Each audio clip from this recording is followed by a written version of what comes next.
in Green Spring. Today we have Walter J. Ochs as our guest on Who's Who, and all of you know him as Wally, I hope. So Wally is, and his wife Connie have been here since 2013, and he was a very knowledgeable and effective chairman of our General Services Committee. And actually, before we became one committee, he was the chairman of General Services 2, which was the outdoor part of the committee at that time. He asked not to be the chairman the year of 2016, but Earl Williams, who was the chairman, passed away, and he stepped in again to chair the committee. This year, he's taking it easy. He's only heading up the Transportation Subcommittee.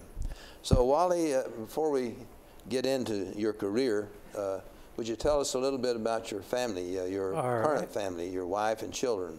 Okay. Thank you, Gray. If we'd put up a couple, I've got a couple of pictures just to make it a little more interesting about my family. The first picture is my wife and I, and this was taken, my wife Connie. We've been married 60 years. It'll be 61 in September, and last year on our 60th, we went to Minnesota to visit we had our whole family come to Minnesota to the lake for a week and so on. Well, anyway, this picture was taken, and we were starting to pose. My son-in-law took it. We were starting to pose, and we got our feet tangled up, and I grabbed her, and that was the best picture we've had in years.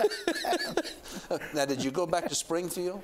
No, we did go back to Springfield, but we went back to a lake in northern Minnesota, and it was interesting because this was Gull Lake, and we happened to hit a storm, and we could only stay a few days, and then we had to leave. And then so we visited our Springfield, my sister, Connie's brother that are still living there. Yeah. Most everybody else, I was the youngest in the family, so most everybody else. Well, go ahead with your family. Okay. Huh? The next photo is of taken here at Green Springs in the bistro porch. This was last Christmas, between Christmas and New Year's. We got all my primary family together, and I'll just quickly mention on the right side, my daughter is the first one. Her name is Julie Kowalski, and then the next one is my wife Connie with our youngest great-grandchild, Hannah, a girl.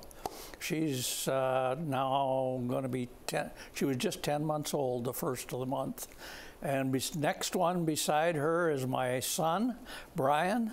He's over in Stanton, Virginia. His wife, right beside him is his wife. Now I get a mental block, but that'd be terrible. I can't remember her name. It's Casey. His wife's Casey. Good. Then the next one is her daughter. The daughter, our step-granddaughter, Sydney, and the next one at the end of the table is a grandson, Simon. That's my son's step-grandson. And then Julie's husband, around the corner, Greg Kowalski.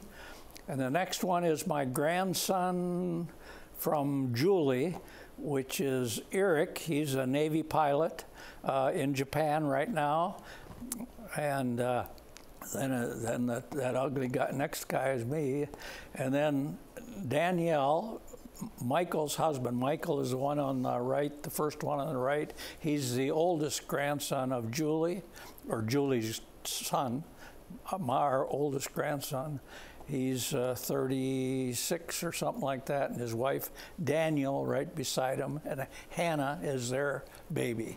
They have another child that's Michael's stepchild that's 17, I think, something like that. Ah. She didn't make it. She was the only one that didn't make it.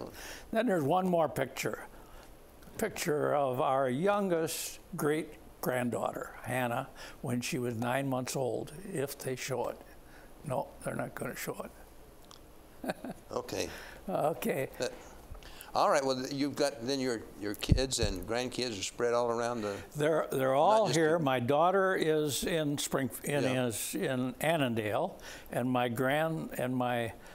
My son is in Stanton, Virginia, and my grandson's in Japan, the one grandson. Yeah. The other grandson that's here is in Chesapeake Beach, and he works for NCIS. He and his wife both are NCIS agents. Oh, is that right? Yeah. Okay. All right, well, what about your early life? Where were you born, and what did your parents do? All right, I was born in Springfield, Minnesota. So I was Almost every state has a Springfield. Yeah, so I was born in Springfield. I'll probably end up dying in Springfield, I guess. Anyway, Springfield, Minnesota, a little town of about 2,500 at the time. And it's now almost 2,200, I think. And it was a fairly prosperous little town for a small town in southern Minnesota. We were about 70 miles from Iowa and 70 miles from South Dakota, in the plains, kind of the edge of the plains of Central Plains. And well, I grew up there with 2 brothers and 2 sisters. They were all older than me. My next oldest was 7 years older than me, so I was kind of an afterthought. You really were. Yeah. And they were old enough that 3 of them, my 2 brothers and my one oldest sister, were in the Second World War. They were all, what would you say, one brother was in the Coast Guard. He was a pharmacist. The other brother was in the Merchant Marines. He was involved in boilers and merchant ships. Oh. Luckily, he survived. And my sister was in the Navy in a yeoman, but she also did a lot of USO work. She was kind of a singer and played a lot of instruments and so on. And so I have one sister left. She's 90, maybe 91, 90, I think, right now, and she's in Austin, Minnesota. So she's still up there? She's still in Minnesota, and we visited her last summer. Now, your family business was a brick company, right? The only brick company in Minnesota. Yes, my grandfather was a stonemason and bricklayer, and he found swimming in a creek in a little river, Cottonwood River near Springfield, found a clay source that he thought was a good clay source for making brick. And it was. It had a good high aluminum content and the best in Minnesota. And he started a brick factory there, and we owned it until about 1954, 55, something like that, and we sold it at that point. And did you all work at it? I worked there even before I was old enough to work there. I worked on the farms before I was old enough to work in the factory. So you had a farm? Well, the clay sources were on farm. You know, we had farms with the clay source. Yeah. So we worked on the farms and so on, and until I was old enough to work in a plant, then I did different jobs. And since I liked to play football, they got me doing wheeling brick and unloading kills, wheeling brick, and I did heavy work there while I was in high school, and eventually I did a little bit lighter stuff, driving truck and stuff like that. Well, what about grade school and high school? Do you have any stories about grade school? Probably have lots of stories. Yeah. Grade school was, I went to a parochial school for the first 8 grades. So, and it was, I think we had maybe 25 to 30 kids most years. And so it was good, it was pretty good education in that grade school. They did quite well. And I was in the 7th grade. I remember I was the tallest kid in the 7th grade, tallest boy. I think I might have had a girl that was taller than me, but I was the tallest boy, and I never grew much after that. I played center in the basketball team in the 7th grade. The 8th grade, there were about 2 or 3 guys taller than me, and I wasn't the center anymore. But I wasn't a very good basketball player. Oh, Did you play basketball in high school? No, I didn't. I played football in high Football. school. Yeah, I didn't make the basketball team at high school. I was lousy. By that time, they were outgrowing you. Huh? Yeah, and I was lousy in baseball too. But I played for all 4 years as center and center linebacker in football. We had probably the worst team in the whole area Well, at that point. But since 2000, that high school has come out #1 in football in the state, #1 in baseball, #1 in basketball, and #1 in golf. Yeah, it was. So and not only that, but your high school excelled in academics. Yeah. They were the #1 team in the state in let's see, was it science? The Knowledge Bowl, it was called. Knowledge Bowl. And a Science Bowl. So they, they were not only good athletes, but they were smart. So it was a consolidated high school, so it got to be a pretty good-sized high school. Brought in on buses from a lot of the smaller little communities around there. Even we weren't very big, but it was more centrally located. So we had, even when I was there, we had 60 to 65 in each one of the classes and so on. And later on, I think it got quite a bit bigger, and they added a lot to the school, and they improved a lot. When I was there, it was not so great. I remember trying to convince a math teacher to give us a course in geometry because I wanted to go into engineering. We didn't have geometry, and plain so he geometry? said, yeah, plain geometry. So I couldn't get geometry, so we bought a book and we tried to teach ourselves geometry, and that poor teacher, he was having a heck of a time with geometry. Springfield had a kind of a semi-professional baseball team, so a lot of our teachers were hired on their baseball ability, not their teaching ability. Okay. Back in those days. Yeah, I understand that. So we had some good teachers too, but in math, he was having his troubles, and he wasn't a big help. I'm really surprised that they wouldn't have plain geometry. That was. I thought that would be a requirement. I thought that was a requirement. Well, of course, it depends on the state. Yeah, that's right. The state has. So as I wanted to go into engineering, I wanted geometry, and actually I ended up taking geometry and a number of other courses my first year in college that were really courses for getting up to speed so I could take my engineering courses. So you went to South Dakota State University Yeah. and studied in agricultural engineering. I studied in both civil and agricultural engineering. Okay. Part of the reason I went to South Dakota State is, first of all, my brother went there and took pharmacy there. University of Minnesota, I was accepted at the University of Minnesota, but I thought it was too big and too large, and I was afraid, and the cost of out-of-state tuition in South Dakota State was lower than the cost of in-state tuition in Minnesota, right? University of Minnesota at that time. And they kind of had a curriculum where they kind of incorporated the agricultural engineering and the civil engineering in together in water management and water-related things, and I liked that.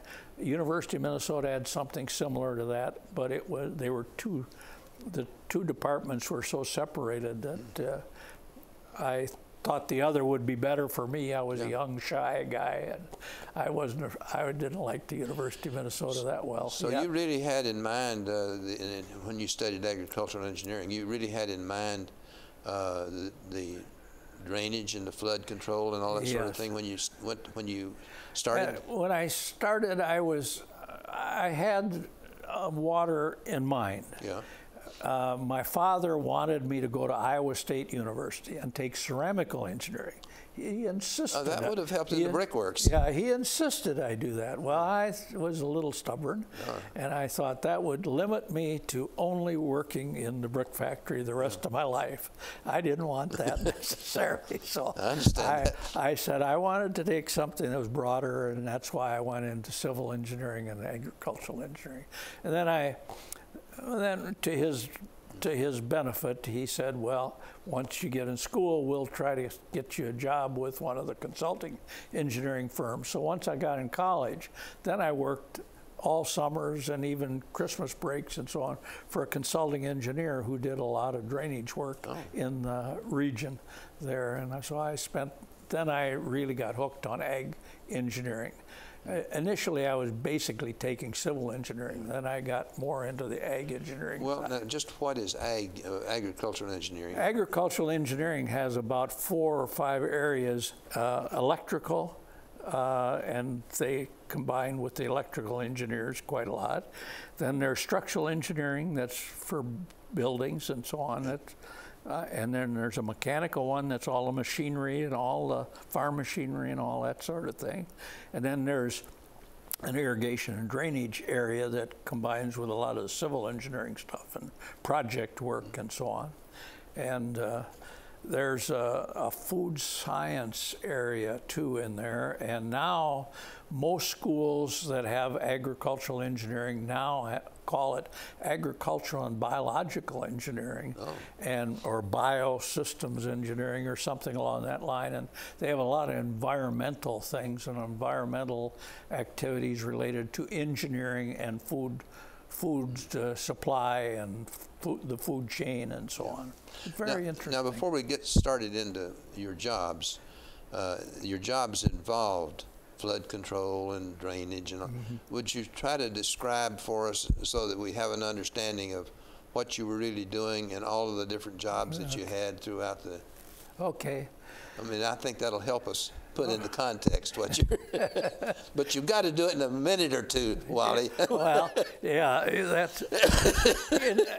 Probably would rather have the morning. Yeah, I don't know about that. I'm not really long-winded, I don't think. But anyway, I work basically in water management engineering related to agriculture. And in agriculture, you have the crop science and all the crop and agronomy type things, and they're very important. Then all the soils type things are very important, and the climate type things, they all are important, and the water management. All these things are important in trying to get a good crop production. Well, I went in the water management area, and so in irrigation you try to minimize the water stress by adding water at the proper time and so on in the proper amount.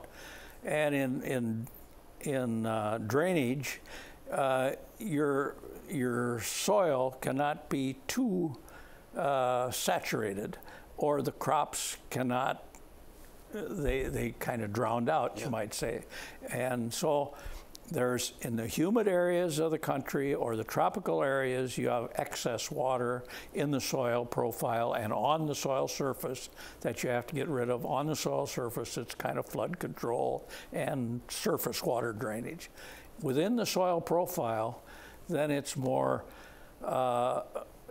interior drainage or subsurface drainage, we called it, and you tried to move the water table down so that the crop root zone had an area that they could take the capillary materials from the soil and into the roots without getting excess water. Yeah.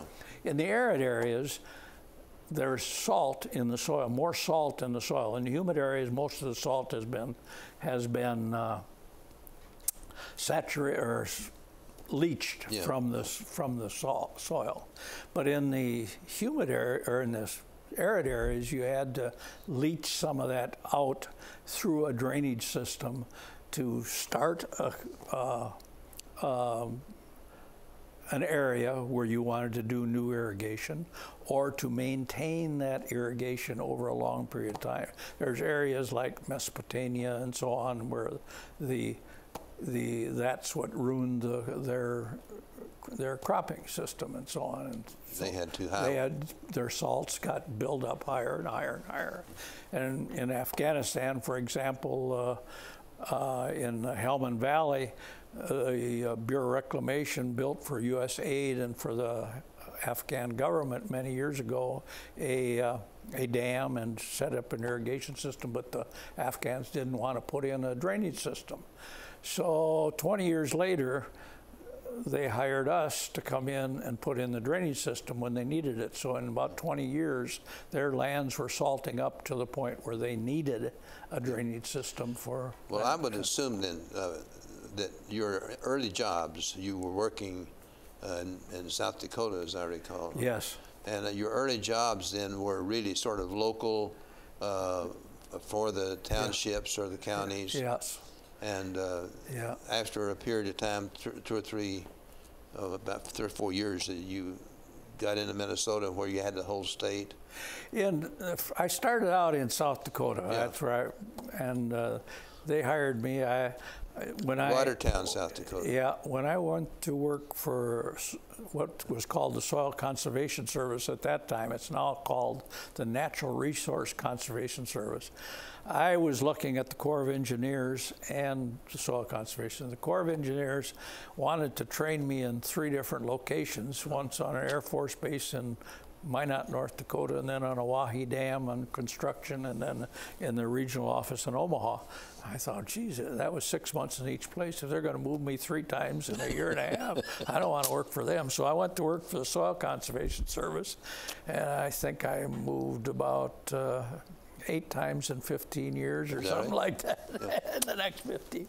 And with 2 kids, that's not all that easy. Yeah, so anyway, I started out in Watertown, South Dakota with Soil Conservation Service. I might say SCS, abbreviation, but that's Soil Conservation Service, the Department of Agriculture. And that was just basically a training position. It was about 1 year. And then I became the project engineer on a flood control project right on the North Dakota-South Dakota border. And the water flowed into the Red River of the North, and it was 3 dams. We built 3 dams that were, about one was 60 foot high, and one was about 30 or 40 foot high, and the last 2 were about that. And I think it was 28 or 30 miles of channel improvement that we had to improve the channel. Well, there's been a lot of floods. It's famous for floods in the Red River and that whole area. Right. And so all through the eastern part of the state of South Dakota, there was quite a lot of drainage work going on at that time because it was prairie pothole country. And prairie potholes were a big environmental type thing for ducks and so on, and there was a lot of controversy at that time, so we had to try to control our drainage so we did not do too much environmental damage. And so I spent my early career trying to control, working on environmental things as much as I did on engineering things. Well, you worked around the states, you worked in Michigan and so forth, and then you came to Washington, began to work for the U.S. Department of Agriculture. Yes. We're down to 3 minutes, by the way. Yeah, that's what okay, I was thinking we just got started. You just think, that's what okay, well, yeah, I worked in South Dakota, and then I went to Michigan, and I was assistant state engineer, and then state engineer for the Soil Conservation. Then we went to Minnesota, where I was assistant state conservationist for watershed and river basin protection. Worked on the Mississippi River Basin, the Missouri River Basin, and the Souris Red Rainy of the north, and the Minnesota River basins, and small watershed protection projects in addition to that. And then went to Washington, where I became the head of the the head of drainage for the soil. You had a project in Turkey. Where was that in Turkey? That was all over the country. All over the country. It was very interesting in that we traveled. Did you go there and live there for a period of time? About 6 months. Okay. But it was an interesting project. They had 7 people. It was a USAID project. Yeah. And they had 7 people that worked with me, and we were developing a national engineering handbook on drainage by going around the country looking at problems and writing about it and how you'd solve that problem. It was real interesting. Okay, you've worked in a lot of different countries. Yeah, then I went to work, after I retired from the Soil Conservation Service, I went to work for the World Bank for 10 years. And in the World Bank, I traveled a lot. I did 26 countries that I worked in.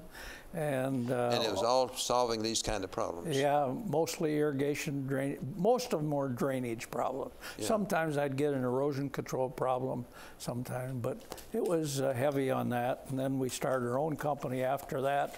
After I retired from the World Bank for 15 years, I had my own company doing scattered work here and there, Red River Valley, one Superfund job, and so on. So you were sort of a consulting firm, I would. Yeah, a small consulting firm. We tried. Yeah. My partner and I tried to keep it real small. Yeah. Can you tell me what your most interesting project was? Oh, that'd be hard. I think it was Mexico. Mexico. Yeah, because I started out in Mexico when I was still with SCS, and it was a World Bank project on improving the drainage in the tropical areas of Mexico. And we had 5 pilot projects, and that developed. I worked on that almost all the while I was with the World Bank too, because it developed into projects all over the country, and it was very, very effective project. And each one of those 5,000 hectare pilot projects was expanded and expanded and expanded. And it involved environment, it involved schooling, it involved everything, all kinds of areas, health, a lot of health areas and so on. And it was all centered around the drainage, and then how you expanded from that into the rural communities. It was really interesting. Well, we're almost out of time, Wally. Why did you come to Springfield? I spent 3 years studying these different facilities in different places. But I drove by this one every day because my partner was out here in almost every day, but my partner was out here in Burke Center, someplace in this area, and I drove by here as they were starting to build it and so on. But I got down to Goodwin House and here, and Goodwin House was a higher rise, and I wanted to walk, and this 1 mile walk that you could make around and around. Whether in the winter it's raining time, or what, or hot and humid days, you can still walk. That's what convinced me. Yeah. Along with more men here. Some of the other places we went into, not so much Goodwin House, but some of them, it was just a bunch of, you never saw men to communicate with and so on. So I like that opportunity for a little more diverse type environment to meet people. Well, I'm certainly glad you chose Green Spring because you're an asset to us, and I've enjoyed working with you. So thank you very much for being on the program this morning. Thank you for having me. It was a pleasure. Well, we have a few announcements.